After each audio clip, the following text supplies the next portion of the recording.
Magandang araw mga bata! Kamusta kayo? Ako, si Binibining Jane Rose Medina, ang inyong magiging guro sa ESP. Bago tayo magsimula sa ating pag-aaral, maaari bang pangunahan tayo ni Ann sa ating panalangin?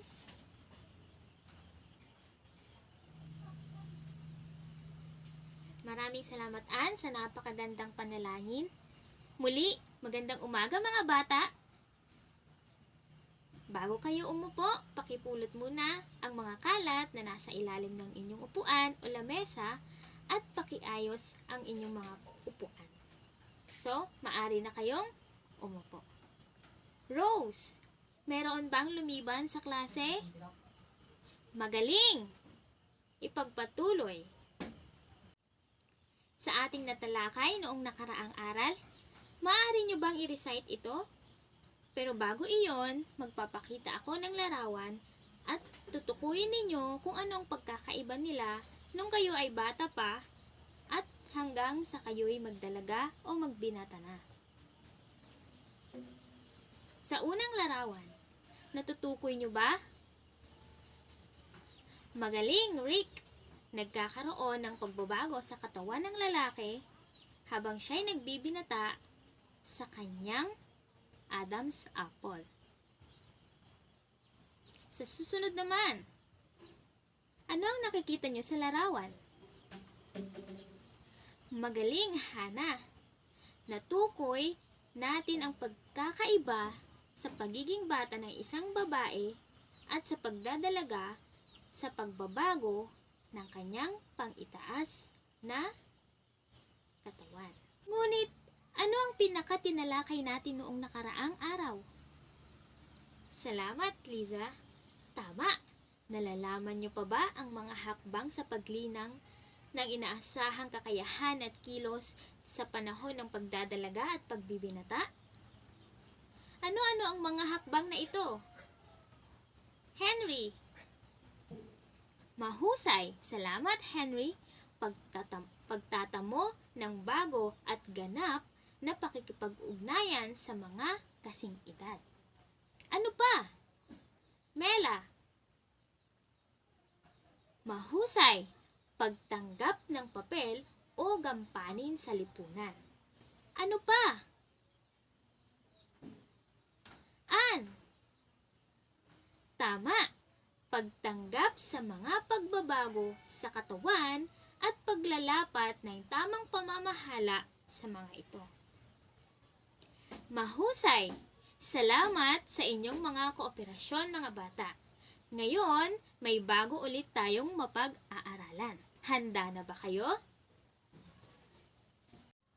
Sa pagtatapos ng aralin, ang mga mag-aaral ay inaasahang natutukoy ang mga talento at kakayahan, na ipapakita ang kahalagahan ng theory of multiple intelligences ni Dr. Howard Gardner at pagpapakita ng angking talento at kakayahan gamit ang social media. May nakapagsabi na ba sa iyo na ikaw ay magaling sa pag-awit, sa pagsayaw, sa pagguhit, sa paggawa ng tula? Kung ganoon ay napakahusay. Bago tayo magsimula sa ating paksa ngayong araw, magkakaroon muna tayo ng tagisan ng inyong talento. Handa na ba kayo mga bata? Ang title o ang titulo ng ating aktibidades ngayon ay Galing Mo, Ipakita Mo. Excited na ba kayo? Kung ganoon ay sino ang gustong mauna? Wow! Napakahusay naman ni Jessie. Palakpakan natin siya! Sino ang gustong magpakita ng kanyang talento?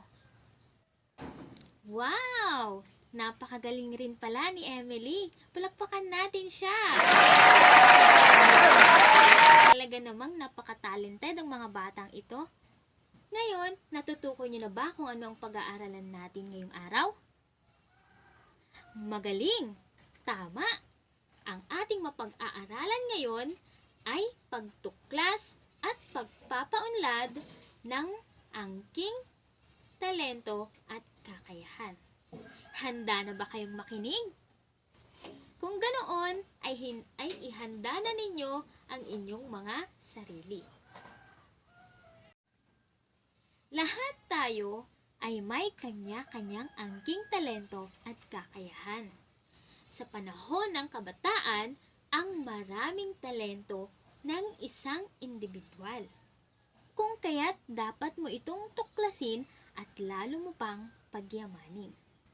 Gaano mo ba kakilala ang iyong sarili sa larangan ng talento at mga kakayahan? Fina, magaling! Dahil sa iyong mga experience o karanasan, ay nahilig kang umawit at magguhit. Kaya, masasabi mo ngayon na alam mo na ang iyong talento at kakayahan. Napakagaling! Ano nga ba ang mga talentong taglay mo? Roy, wow! Ikaw pala ay magaling sa pagbuo ng mga puzzle. Mel,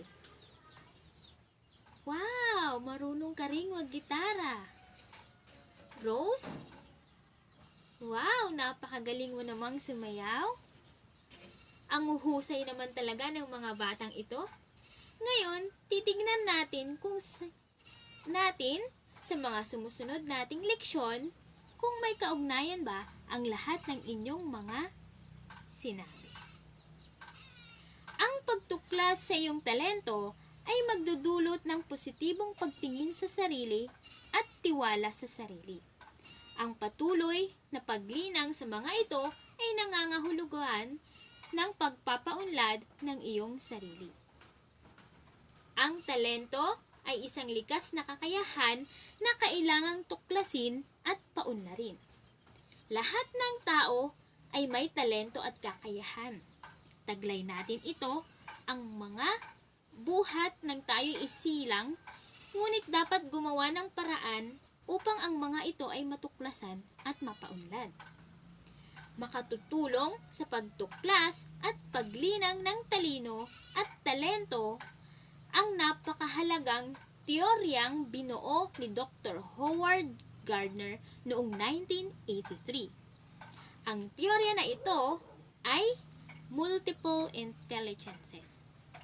Sa iyong paglago bilang nagdadalaga at nagbibinata, natuklasan mo din ba ang iyong iba't ibang talento at kakayahan? O natuklasan mo na ba ang mga iba't iba mong talento at kakayahan? Ang paglinang ng mga talino at talento. Habang lumalago ang mga pananaliksik o pag-aaral sa psikolohiya, nababago o nadadaragdagan ang mga kaalaman tungkol sa konsepto ng talino. Isa si Dr. Howard Gardner ng Harvard University sa mga psikolohista na naniniwalang mayroon pang ibang pamamaraan ng pagpapahayag ng talino ng tao. Sa Theory of Multiple Intelligences ni Dr. Howard Gardner, iminungkahi niya ang 9 na uri ng kategorya ng talino. Ayon sa teorya, ang bawat tao ay nagtataglay ng higit sa isang uri ng talino at ito ay makikita sa kanyang kakayahang gumanap ng iba't ibang gawain. Ano-ano nga ba ang Theory of Multiple Intelligences ni Dr. Howard Gardner? Una, talinong pangwika. Ito ang kahusayan sa paggamit ng isang wika. Ito man ay pasulat o pagbigkas. Ang kakayahang ito ay maaaring malinang sa pamamagitan ng pagbabasa ng mga aklat o artikulo at pagsulat ng tula o sanaysay. Sino-sino sa inyo ang may talino sa talinong pangwika? Wow! Napakagaling naman ni na Shane at Erica. Sino pa sa inyo? Dumako naman tayo sa pangalawang teorya ni Dr. Howard Gardner, ang talinong lohikal o pangmatematika. Ang ganitong uri ng talino naman ay mahusay sa kasaktuhan o katiyakan sa numero, sa organisasyon sa pag-iisip at galing sa mga konsepto na abstract. Ang pagkahilig sa mga libangan tulad ng pagbuo ng puzzle, palaisipan, at paggamit ng computer ay maaaring makatulong upang mapaunlad ang talino sa larangang ito. Wow! Naaalala nyo ba ang naging pagbabahagi ni Roy kanina? Isa si Roy sa may talentong ito dahil magaling siyang magbuo ng puzzle. Sino-sino pa sa inyo ang may talinong lohikal at pang-matematika? Wow! Talaga namang napakagaling ng mga batang ito. Dumako na tayo sa pangatlong teorya ni Dr. Howard Gardner. Talinong pang-espasyo o biswal. Ang tao na may katangi-tanging talinong spatial-visual ay matalas magmasid sa pagtingin sa mga elemento sa kabuuan sa mahusay at magandang paggamit sa mga espasyo sa pamamagitan ng sukat, linya, iba't ibang kulay, at mga bagay-bagay. Gamitin ang mga pagkakataon na malinang ang iyong malikhaing imahinasyon sa pamamagitan ng gawain tulad ng pagguhit, pagpinta, pagkukulay, at pagdidisenyo. Nasa talinong pang-espasyo o visual ang talento ni Fina, ang mga magagaling sa mga linya at paglapat ng mga kulay. Maliban kay Fina, sino pa sa inyo ang may talento nito? Wow! Pati rin pala si Henry. Napakahusay naman. Talinong pangmusika, ang pang-apat na teorya ni Dr. Howard Gardner. Ang talinong pangmusika ay ang mga mang-aawit, kompositor, konduktor o taga-kumpas, recording engineer, at mga mahilig makinig sa iba't ibang musika ay may talinong pangmusika. Makatutulong ang pagsali sa choir o banda at pagtugtog ng mga instrumentong pangmusika upang malinang ang talinong ito. Narito rin sa kategorya sina Fina at Mel base sa kanilang sinabi kanina. Napansin ba ninyong higit sa isang talento at kakayahan ni Fina? Siya ay magaling sa talinong pang-espasyo o visual at talinong pang-musika. Ang panglimang teorya ni Dr. Howard Gardner sa multiple intelligences, ang talinong pangkatawan. Katangi-tangi ang abilidad ng mga may talinong bodily kinesthetic sa pagkontrol ng katawan at mga bagay-bagay na hinahawakan. Mag-aral sumayaw at umarte sa entablado o lumahok sa iyong paboritong sports tulad ng swimming, basketball, gymnastics, at iba pang lumilinang sa pagpapalakas ng katawan. Dito naman, kung natataan din ninyo kanina si Rose ay marunong sumayaw. Kaya, kabilang din siya dito sa talinong pangkatawan. Sino-sino pa sa inyo ang marunong sumayaw? O maglaro ng basketball at mag-swimming? Joy! Wow! ikaw rin pala ay marunong sa swimming. Sino pa? Harold. Wow! Napakagaling naman. Ikaw ay marunong sa paglalaro ng basketball. Sino pa?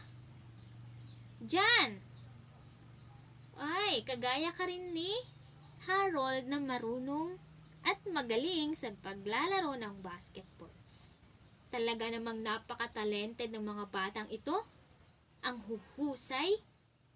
Kaya't ipagpatuloy pa ninyo ang inyong kakayahan at talento.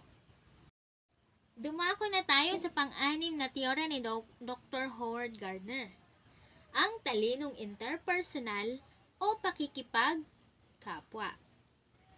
Sensitibo sa damdamin ng kapwa ang may talinong interpersonal. Maraming paraan upang mapahusay ang talino sa pakikipagkapwa sa anumang grupo o pagpupulong. Siguraduhin ikaw ay makatutulong sa gawain o paglutas ng suliranin. Kayo ba ay may kakayahan sa talinong interpersonal? Marunong ba kayong makihalubilo? Halos lahat naman tayo, di ba, ay nagagawa ito. Kaya ang dapat na lang natin gawin ay panatilihin at ipagpatuloy pa ang ating pakikipagkapwa. Dumako na tayo sa pang-pitong teorya, ang talinong intrapersonal. Ang ganitong uri ng talino ay ang makatotohanang kaalaman tungkol sa sarili. May magandang pananaw ang isang taong may talinong intrapersonal sa kanyang mga potensyal, talino, saloobin, pagpapahalaga at ambisyon. Dito naman sa kategoryang ito ay nagpapakita ng pansariling pagpapahalaga patungkol sa sarili, kanya-kanyang talino at ambisyon. Kung ano ang iyong pagkakakilanlan sa iyong sarili. Ang tanong, kilala mo na ba ang iyong sarili? Dumako na tayo sa pang-8 kategorya. Ang talinong pangkalikasan o pangkapaligiran. Ito ay tumutukoy sa kakayahang magpahalaga sa ganda ng kalikasan at kapaligiran at ang kakayahan ng isang tao na iugnay ang kanyang sarili sa lahat ng nilalang ng Diyos, lalong-lalo na sa likas na yaman ng mundo. Sino-sino sa inyo ang mahilig magtanim? Maaring ito ay ang mga punong kahoy, mga prutas, gulay, at maging sa mga iba't ibang pagtatanim ng mga halaman. Kaya nga nabuo ang salitang plantitas at plantitos, di ba? Ikaw o kayo, isa rin ba kayo dito? Dumako na tayo sa talinong pang-ekstensyal, ang panghuling kategorya sa teorya ni Dr. Howard Gardner. Ang talinong pang-ekstensyal. Ang talinong ito ay ang pagkasensitibo at kakayahan sa pangangasiwa ng malalim na katanungan tungkol sa pagkatao, gaya ng kahulugan at katuturan ng buhay, pagkalalang at kamatayan. Isa rin ba kayo sa may mga katanungan kung ano ang layunin ninyo dito sa mundo? Kung bakit meron kayo dito sa mundo? At kung bakit may namamatay? Ngayon ay natutukoy na ninyo ang 9 na teorya ng multiple intelligences ni Dr. Howard Gardner. Ano-ano nga ba ang mga ito? Una, talinong pangwika. Pangalawa, talinong lohikal o pangmatematika. Pangatlo, talinong pang-espasyo o biswal. Pang-apat, talinong pangmusika. Panglima, talinong pangkatawan. Pang-anim, talinong interpersonal o pakikipagkapwa.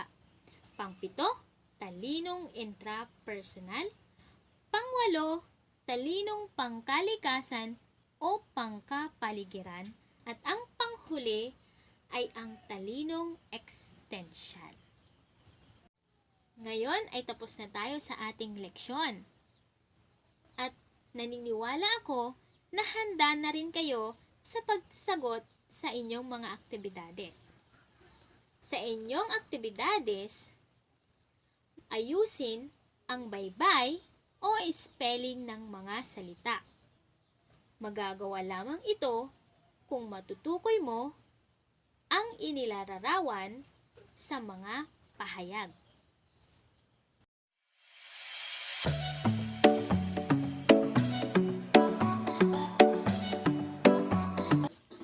Tapos na ba kayong sumagot, mga bata? At kung ganoon, ay pakilagay na ito sa aking lamesa.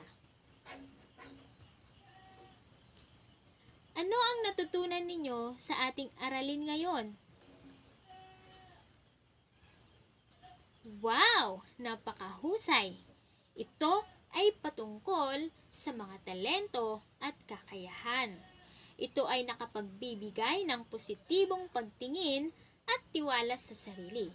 Ngayon ay alam nyo na higit pa sa isa ang inyong talento at kakayahan. Ang patuloy na paglinang sa mga ito ay nangangahulugan na napapaunlad ninyo ang inyong mga sarili. At ngayon naman ay dumako na tayo sa inyong panghuling aktibidades. Sagutin ang mga tanong at isagawa ang gawain.